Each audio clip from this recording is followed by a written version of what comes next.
মসজিদ আছে, যে মসজিদে আমি বলেছি যে আপনাদের মসজিদের টাইলসগুলো খুলে বাজারে বিক্রি করে ওই টাইলস বিক্রি করার টাকা দিয়ে মসজিদে আপনারা মক্তব চালু করবেন।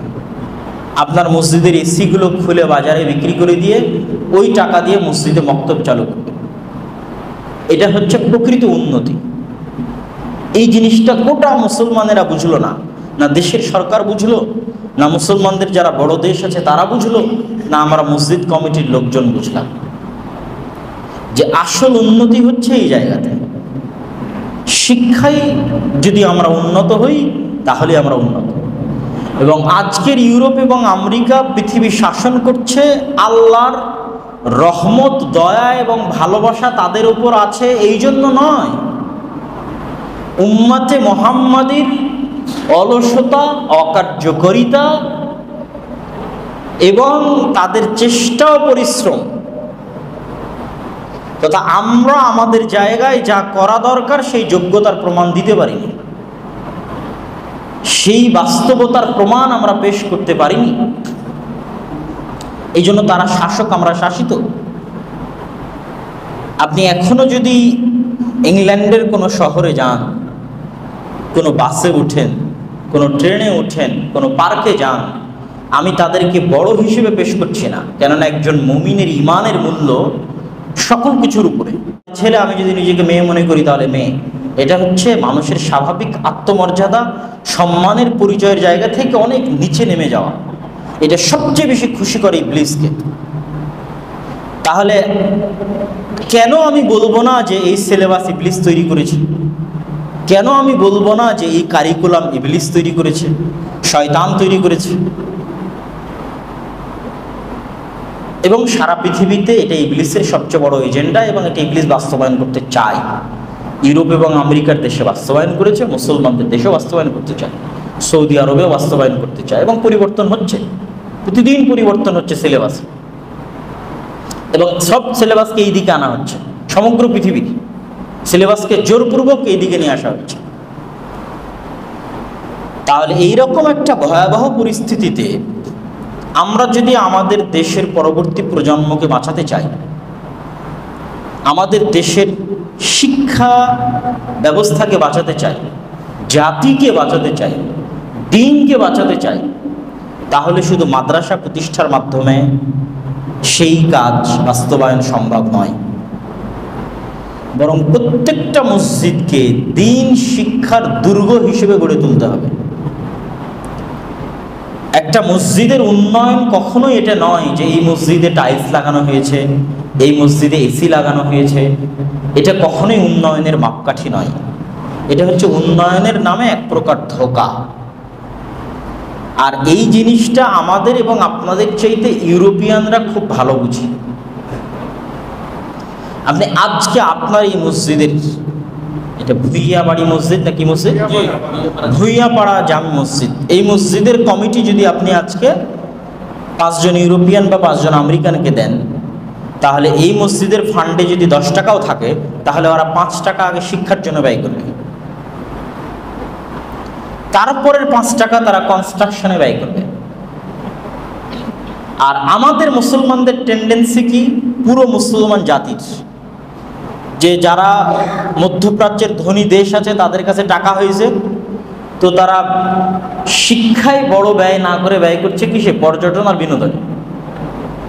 আমাদের দেশের কাছে যদি সবচেয়ে বেশি টাকা আসে তাহলে তারা ব্যয় করবে ব্রিজ, কালভার্ট, সেতু ইত্যাদিতে, শিক্ষায় নয়। আর আমাদের মসজিদ কমিটির কাছে যদি টাকা আসে তাহলে ব্যয় করবে টাইলস এবং এসিতে, শিক্ষায় নয়। এই মেন্টালিটি, এই মানসিকতা আমাদেরকে দেউলিয়া করে দিয়েছে। আমাদের আজকের এই সফর, যে সফরে আমি বের হয়েছি এবং স্বেচ্ছায় আপনাদের মসজিদে এসেছি, ফি সাবিলিল্লাহ এসেছি, সেটা কোনো জালসা, আলোচনা বা প্রোগ্রাম নয়। সেটা হচ্ছে আপনাদেরকে সচেতন করা, আপনাদেরকে একটা দায়িত্ব দেওয়া, একটা কাজ দেওয়া। এবং এটার জন্য ঘন্টার পর ঘন্টা বক্তব্য দেওয়ারও প্রয়োজন নাই। যারা বুঝার তারা অল্প কথাতেই বুঝে যাবে যে আমাকে কি বলতে চাওয়া হচ্ছে। ইয়া কওমি লা আসআলুকুম আলাইহি আজরা ইন আজরিয়া ইল্লা আলাল্লাযী ফাতারানি, হে আমাদের কওম, আমরা তোমাদের কাছে কোনো প্রতিদান চাই না, আমাদের প্রতিদান দিবেন আল্লাহ সুবহানাহু ওয়া তাআলা। কিন্তু আমি যেটা বলছি সেটা যদি না করো তাহলে আল্লাহর গজব অতি নিকটে। তথা মসজিদ ভিত্তিক দিন শিক্ষার ব্যবস্থাকে যদি শক্তিশালী না করো তাহলে আল্লাহর গজবে এই জাতি ধ্বংস হয়ে যাবে, আল্লাহর আযাবে পরবর্তী প্রজন্ম ধ্বংস হয়ে যাবে। তো আমরা ইতিমধ্যে 126-এর অধিক মসজিদ সফর করেছি, আজকে এটা 130 অথবা 31তম মসজিদ হতে পারে। তো এরকম বহু মসজিদ পেয়েছি যেই মসজিদে এরকম টাইলস আছে, এসি আছে, কিন্তু মসজিদ ভিত্তিক দিন শিক্ষার ব্যবস্থা নাই, অথবা থাকলেও জোরদার নয়, শক্তিশালী নয়, দুর্বল।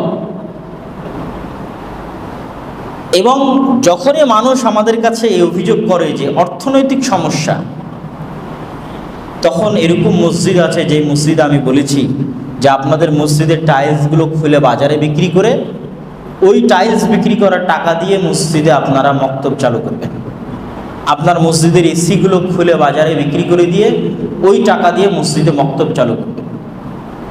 এটা হচ্ছে প্রকৃত উন্নতি। এই জিনিসটা গোটা মুসলমানেরা বুঝলো না, না দেশের সরকার বুঝলো, না মুসলমানদের যারা বড় দেশ আছে তারা বুঝলো, না আমরা মসজিদ কমিটির লোকজন বুঝলাম যে আসল উন্নতি হচ্ছে এই জায়গাতে। শিক্ষায় যদি আমরা উন্নত হই তাহলে আমরা উন্নত। এবং আজকের ইউরোপ এবং আমেরিকা পৃথিবী শাসন করছে, আল্লাহর রহমত, দয়া এবং ভালোবাসা তাদের উপর আছে এই জন্য নয়, উম্মতে মুহাম্মাদীর অলসতা, অকার্যকরিতা এবং তাদের চেষ্টা ও পরিশ্রম তথা আমরা আমাদের জায়গায় যা করা দরকার সেই যোগ্যতার প্রমাণ দিতে পারিনি, সেই বাস্তবতার প্রমাণ আমরা পেশ করতে পারিনি। এই জন্য তারা শাসক, আমরা শাসিত। আপনি এখনো যদি ইংল্যান্ডের কোনো শহরে যান, কোনো বাসে উঠেন, কোনো ট্রেনে উঠেন, কোনো পার্কে যান, আমি তাদেরকে বড় হিসেবে পেশ করছি না, কেননা একজন মুমিনের ইমানের মূল্য সকল কিছুর উপরে। কিন্তু তারা কি দিয়ে পৃথিবী শাসন করছে এটা আপনাকে বোঝাতে চাচ্ছে। তো আপনি বাসে উঠলেও দেখবেন কেউ না কেউ বললে ভুল হবে, এরকম 5-10 জন 15-20 জন পাবেন বই পড়তেছে। পাবলিক ট্রেনে উঠলেও দেখবেন প্রত্যেক বগিতে 10-15 জন মানুষ বই হাতে বই পড়তেছে। শিশু পার্কে গেলে দেখবেন মানুষ বই হাতে বই পড়তেছে। আপনি গোটা বাংলাদেশ ঘুরেন দেখি কোথাও কাউকে বই হাতে পান কিনা। আর এখন তো কারিকুলামে আরো নাচ আর গান শিখিয়েছে, বই আর নাই। তাহলে তারা পৃথিবী চালাবে না আমরা পৃথিবী চালাবো? আর এই জন্য আমাদেরকে শিক্ষিত করতে চায় না কেউ, যে শিক্ষিত না করলে গোলাম বানানো সহজ। ইসরাইল জানে যে তার সন্তানকে, তার ইহুদিদের সমাজকে শিক্ষা দীক্ষায় উন্নত করতে হবে, কিন্তু গোটা পৃথিবীকে ব্যস্ত রাখতে হবে জুয়া, নেশা, মদে। এটা জানে। কেননা যখনই একটা জাতি জুয়া, নেশার, মদে আসক্ত হয়ে যায় তখন ওর স্বাধীন চিন্তা শক্তি থাকে না, অটোমেটিক গোলাম হয়ে যায়। তাদেরকে গোলাম বানানো এবং দাস বানানো সহজ।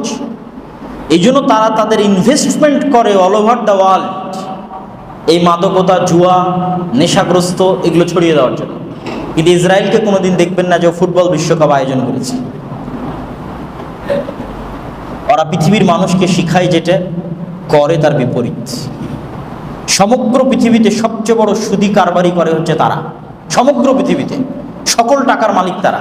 কিন্তু কোনো ইহুদি আর এক ইহুদিকে সুদে লোন দিবে না, হারাম। তথা তারা তাদের অভ্যন্তরে সুদি লেনদেন, 1 টাকারও সুদি লেনদেন করবে না। আমি চ্যালেঞ্জ দিলাম, আপনি এটা পরীক্ষা করে দেখতে পারেন। যেহেতু বাংলাদেশে ইহুদি নাই, এই জন্য বাহিরের দেশে যারা আছে তাদেরকে কল দিয়ে জিজ্ঞেস করতে পারেন যে আব্দুল্লাহ ভাই বলেছে যে ইহুদিরা নাকি পরস্পরে সুদি লেনদেন করে না, কিন্তু অথচ সারা পৃথিবীতে ওরাই সুদের বিজনেস করে, মানে অন্য ধর্মের কাছে সুদে লোন দেয়, সুদে টাকা নেয়, নিজেরা সুদের ব্যবসা করবে না। আপনি ফোন দিয়ে খোঁজ নেন যে তাদের এক একটা পরিবারের কোনো পরিবার আছে কিনা যে পরিবারে মাত্র 1টা বা 2টা সন্তান, এরকম কোনো ইহুদি পরিবার আছে কিনা? আল্লাহর রাস্তে পাওয়া অসম্ভব হয়ে যাবে। যে কোনো ইহুদি পরিবার খুঁজে বের করবেন যেখানে 1টা 2টা সন্তান আছে। সব 5টা 7টা 9টা 10টা। এটাকে তারা একটা চ্যালেঞ্জ হিসেবে গ্রহণ করে যে আমাদের অধিক সন্তান জন্ম দিতে হবে। অথচ তারাই সবচেয়ে বেশি এই জিনিসটা প্রচারের জন্য অর্থ ব্যয় করে যে মুসলমানরা সন্তান কম দিচ্ছে। এরকম অসংখ্য বৈপরীত্য আছে যেটা আলোচনা করলে আলোচনা দীর্ঘ হবে, কিন্তু দোষ তাদের না, দোষটা আমাদের। তারা তো তাদের জন্য কাজ করবে, কিন্তু আমরা কি করছি? আমরা শিক্ষা দীক্ষায় কোথায়? আমরা জ্ঞানে কোথায়?